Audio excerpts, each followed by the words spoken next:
Hi everybody, my name is Kemi Omorugbe, and in today's video we are looking at how to create a mini paper illustration. Perhaps you have seen those small drawing on Facebook and you have been wondering, how have this been done? How can this be done, or how is it done? This video will take care of it for you. Okay guys,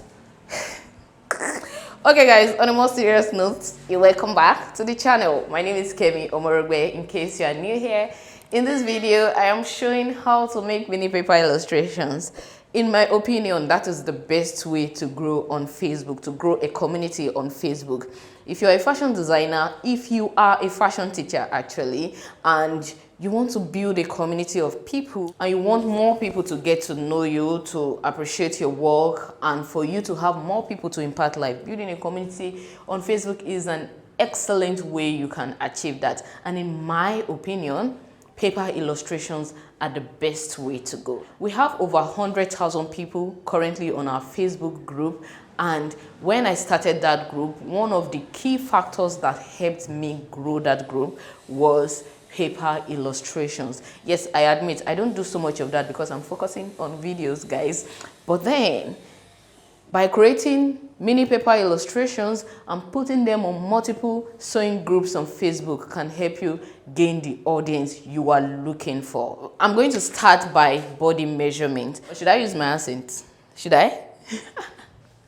So one thing I didn't know when I started creating mini paper illustration is I would just take random measurements. In fact, I won't take measurement. I just started drawing directly on my paper. And what I realized was sometimes the shoulder is too wide in comparison with the other part of the body, or sometimes the skirt doesn't match with the body. You get it? Because I'm just using random measurement and all that. So guys, I have got you covered.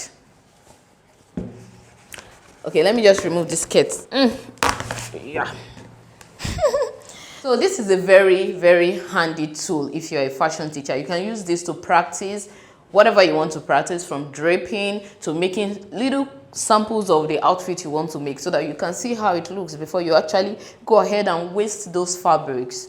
So take the measurement of your mini dress form, guys. This is a game changer. So this is a half scale dress form for a size 6 or size 8. I'm not really sure which now, but depending on the size chart you're using, so you can go ahead and take measurement of your dress form. This takes a lot of headache from you, and you'll see that your diagram or your illustration will look up to scale. I hope that makes sense. Another way you can achieve this is to take your regular size 6 measurement. I prefer you work with a small size. That's why I'm saying size 6 or size 8. So, and then divide it by 2. So that if you're measuring, let's say the half length of your size 8 is 16 inches. By the time you're drawing it back on paper, draw 8 inches. Let's say you need to drop the shoulder of your natural size 8 by 1 inch, shoulder drop. When you're doing your mini paper illustration, you'll be dropping it by half an inch. So basically you are dividing all your measurements into 2, okay?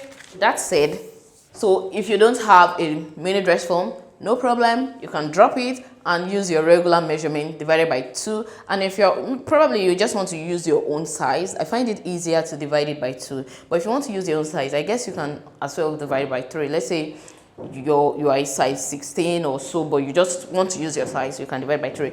But dividing by 2 is faster and easier. A second tip, because you want to have a whole picture of whatever you are illustrating, I won't advise you draft half of the front and half of the back, because it may not make complete sense. You want it to look like an actual clothes once you have fitted all the sides together. So draft 2 sides for the front and draft 2 sides. Am I making sense? Draft a complete front bodies, not the half. That's just what I'm trying to say. Don't mind me. I seem to be rambling a lot this morning. So I have 2 papers here. This is actually 2 papers. I'll be using one for the front and this other one for the back. But because I am drafting 2, I'm going to fold it into 2. Draft half of the front here, trace it onto the other side, and then we have another part. And you have your full front bodies and your full back bodies.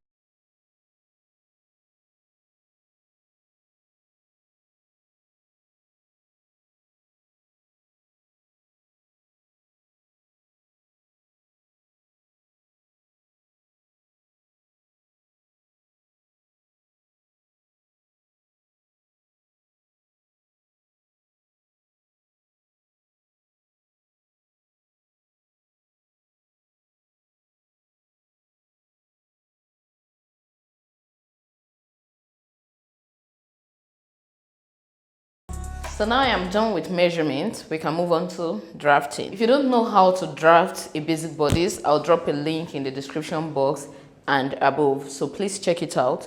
So that's just what I'm doing, just that this time we're dividing all our measurements by 2. So especially if you didn't measure a dress form, just go ahead, divide your shoulder drop by 2, divide the bust span by 2, divide all your measurement by 2, and that's what you will use on your paper. But in my case, I'm using the measurement for the dress form, but at the same time, things like shoulder drop, I will be dividing by 2, and maybe the armhole curve, where I'm supposed to go in by ½ an inch, I'll go in by ¼ an inch.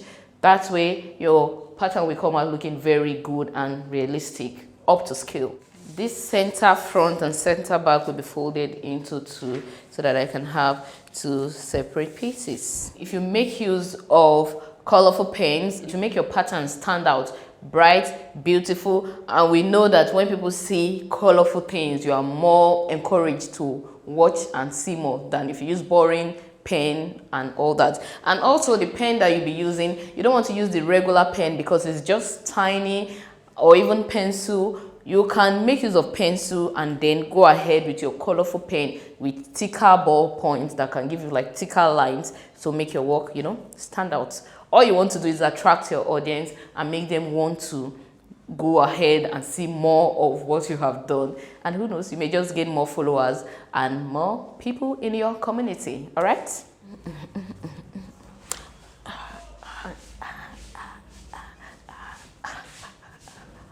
God has been faithful. This may seem a little out of point, but you have to create your mood. You have to create your own atmosphere. Happiness is free. Things may not be working out around you. You are probably discouraged, bothered, worried about things, but please don't let it weigh you down. Worry has never solved any problem, but with the right state of mind, you can think clearly, think of solutions, you can get ideas that will move you forward. Don't let anything weigh you down, from fear to worry to doubt, self-doubt, you know. So create your own atmosphere. Put on music, dance. If you see that your mood is getting down and you're not being productive, drop that work, inspirational song, and you know, dance and vibe and move, and then you see that your mind, you know, calms down. You have a clearer look at things, and who knows, get a solution on whatever is bothering you, guys. Happiness is free. So here are my colorful pens. You can use more than one color, but I'll be starting with this pencil so that I can easily clean if need be. So I have my measurement here, miniature, and please watch a tutorial on how to draft your basic bodies. I will only be drafting the front for this demonstration. So the shoulder width here is 7 inches, but I'll be working with half of that, which is 3.5. So on a normal day, my shoulder drop here will be 1.5 inch, but I'm making use of 3/4 inch instead. That's half of that, okay? Normally the neck width I will use is 3 inches by 3 inches for the basic bodies, but for this purpose I'm making use of 1.5. That's half of that by 1.5. So this will look tinier. Have your shoulder that way. I don't know, are you seeing this clearly? Did I bring it down? So I have my shoulder drop here of 3/4 inch, and we'll slant the shoulder this way. So from here, see, I'm not going through how to draft a basic bodice block all over again. I have 3.5 here. That value plus this shoulder drop, 3.5, I will have plus ½ an inch rather, because I will normally add 1 inch since the back shoulder drop is 1. So I added ½ an inch to the shoulder width. I'm just using that value, guys. Otherwise, calculate your regular chest line measurement and then divide it by 2. So once again, as this line, at the center of this line, you mark the middle, and normally I'll move this inward by 0.75 while we're using half of that value for the armhole curve, and then you can see how I'm just using this tiny part of my curve. So and so on and so forth.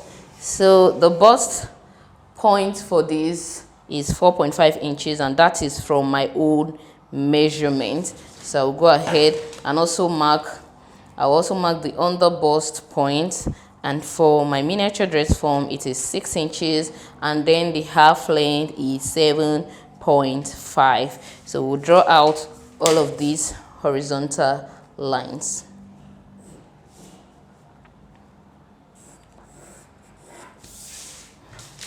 Okay, so this is what we have so far. I hope that you can see it clearly. I think this is better.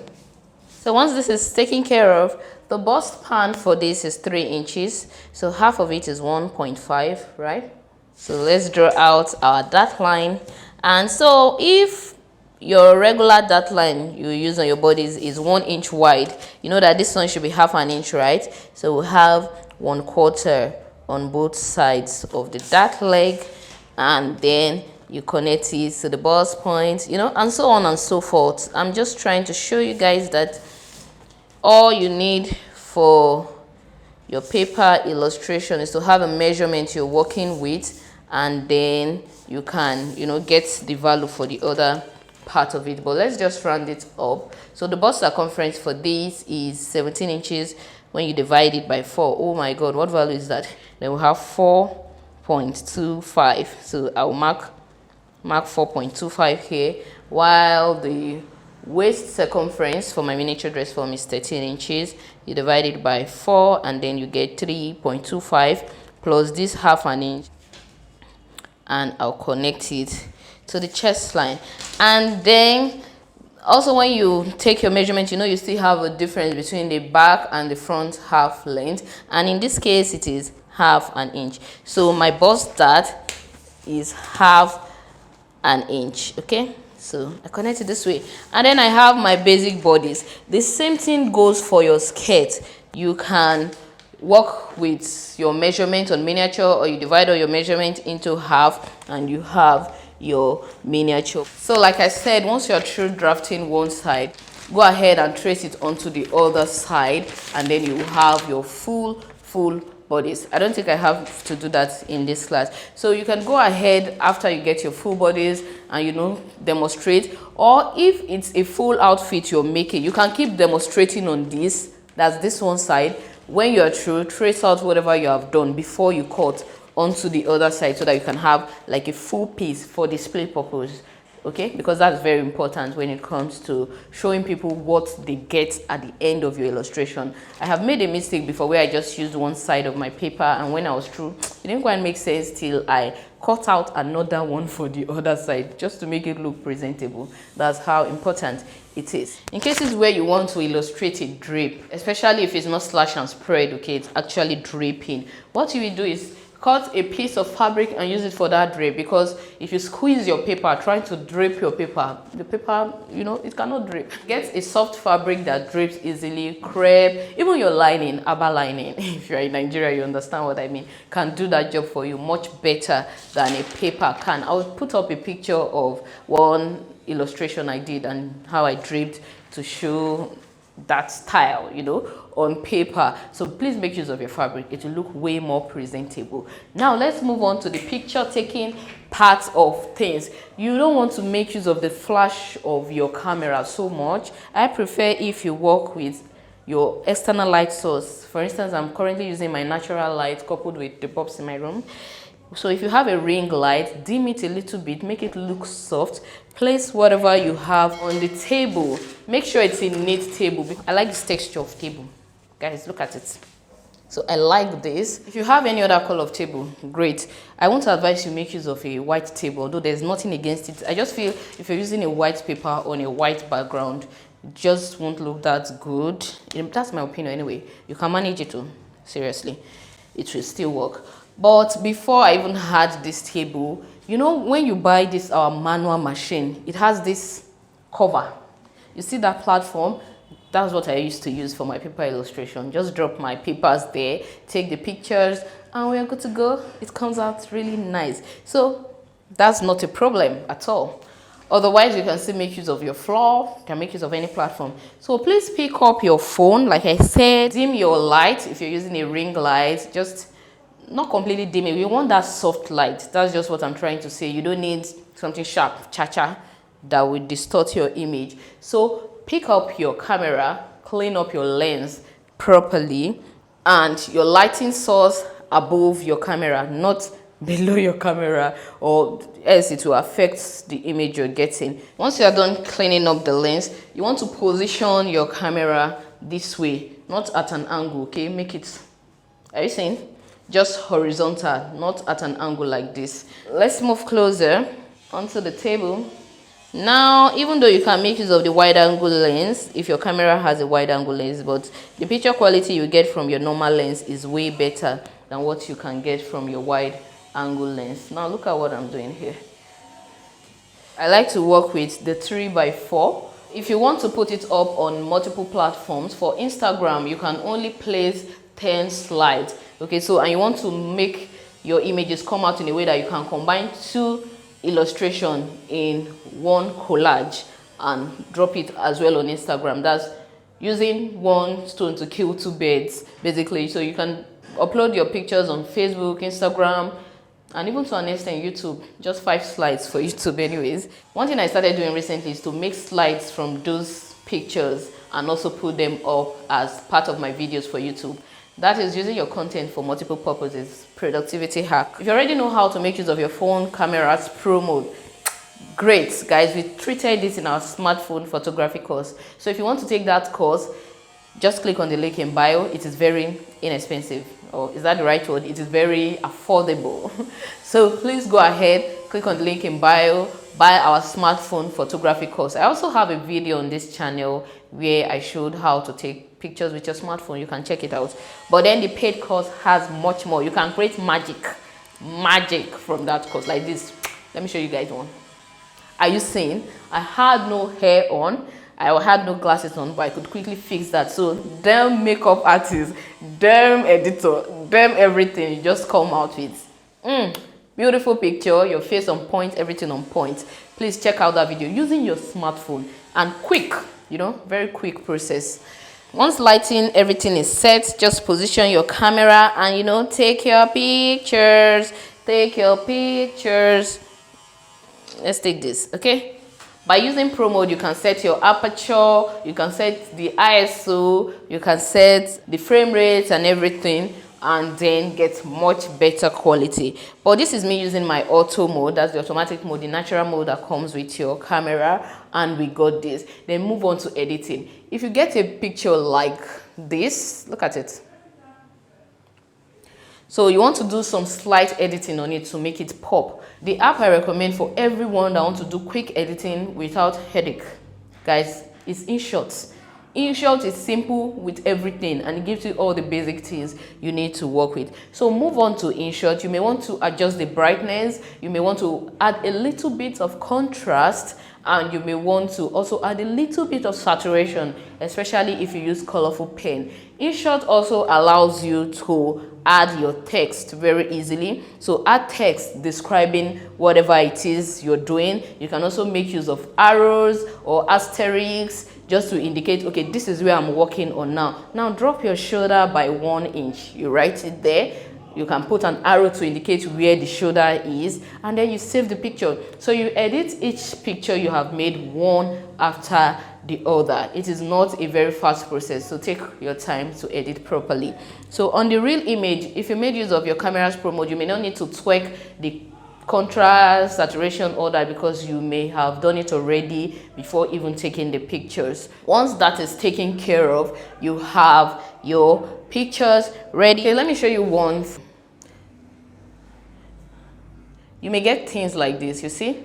Paper illustrations are usually very easy to understand because of the text and the description you put. So once you have all your images ready, go ahead and post it on all your platforms, from WhatsApp to Facebook to Instagram, you know, just go ahead and share with your audience. For Facebook, I will advise you to share it on multiple groups. We have so many sewing groups. I belong to a number of them.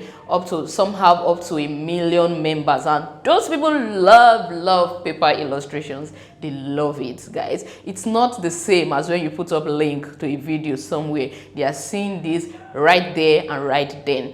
If you are sharing from your Facebook page, your business page, to another group, it's going to show the like button beside your page, so people can directly like your page if they know that they will get more paper illustrations from you. Otherwise, they may send you messages personally to ask for questions. So if you have group, if you have offers to give them, go ahead and share with them. Some sewing groups that I know are popular that you can put up your work, not just paper illustrations. You can make write-ups, you can share your designs or do some simple teachings, short videos, you know, on those groups. Valissimo Fashion, Sewing Innovation, owned by Biliki's Signature.